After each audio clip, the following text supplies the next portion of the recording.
Another book that I thought of when you were reading that passage, and when I was reading the book generally, is Jeffrey Wolf's memoir, The Duke of Deception. I don't know if you're familiar with that, but a really Sure. favorite book of mine that I'm teaching this semester. And there's a lot of deception in the novel. Charlie is diagnosed with pancreatic cancer earlier in the book, but he's deceptive about his diagnosis. But in that passage that you just read, Jake says, progress is a myth I don't know how to live without.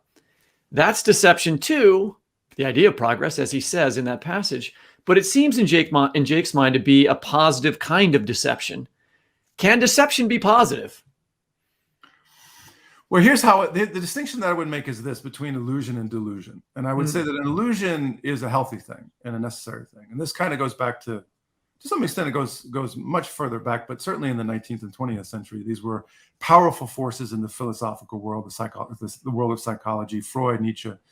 But this is the distinction I would make. The illusion, I might have the illusion that I'm going to be elected the president of the United States one day.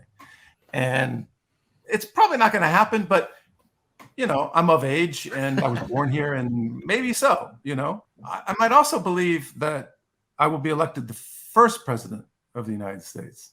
And that can only be George Washington. And so I would be deluded. And I think that it's very healthy to have the former and very unhealthy to have the latter. But I think it's a distinction that, really makes a difference, because the illusion that God exists might be a very powerful one in somebody's life, determining a certain moral script and the arc of one's life. It may not pan out. You may die and that's it. But it's mighty powerful and maybe even necessary to that individual.